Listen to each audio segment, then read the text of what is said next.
চোখ রাখবো পরের খবরে। মার্কিন যুক্তরাষ্ট্রে গুরুত্বপূর্ণ পদে আরও এক ভারতীয় বংশোদ্ভূত এফবিআই ডিরেক্টর হিসেবে কাশ প্যাটেলের নাম ঘোষণা করলেন ডোনাল্ড ট্রাম্প। 2017 সালে house parliamentary select committee on ইন্টেলিজেন্সের সদস্য ছিলেন তিনি। ডোনাল্ড ট্রাম্প সোশ্যাল মিডিয়া প্ল্যাটফর্মে কাশ প্যাটেলের নিয়োগের বিষয়ে জানিয়েছেন। এফবিআই ডিরেক্টর হিসেবে কাশ প্যাটেলের নাম ঘোষণা।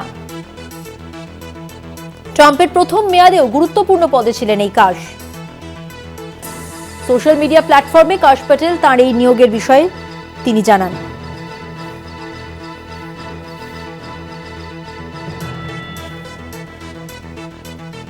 বিস্তারিত জানাচ্ছেন, আমাদের সঙ্গে টেলিফোন লাইনে রয়েছেন আমাদের প্রতিনিধি জয়ন্ত চৌধুরী। জয়ন্তদা।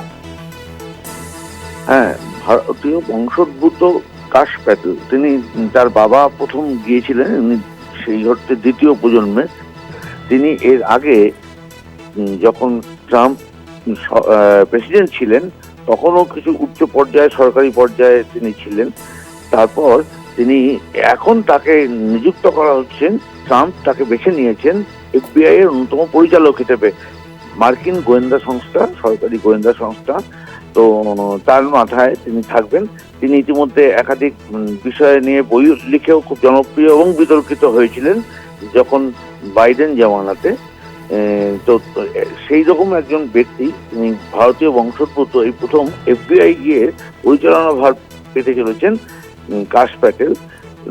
তার এই নতুন পদ পাওয়াটা যথেষ্ট গুরুত্বপূর্ণ এই কারণেই যে এর আগে এফবিআই এর পরিচালনার ভার কোনো ভারতীয় বংশোদ্ভূত হাতে যায়নি। সেই অর্থে এটা একটা মানে কি বলবো, নজিরবিহীন ঘটনা ঘটে।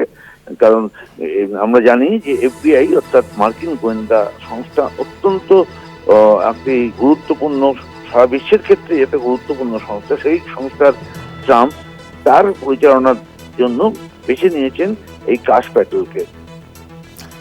ধন্যবাদ জয়ন্ত দা। কথা বললাম আমাদের প্রতিনিধি জয়ন্ত চৌধুরীর সঙ্গে। মার্কিন যুক্তরাষ্ট্রে গুরুত্বপূর্ণ পদে আরও এক ভারতীয় বংশোদ্ভূত এফবিআই ডিরেক্টর হিসেবে কাশ প্যাটেলের নাম ঘোষণা করলেন ডোনাল্ড ট্রাম্প।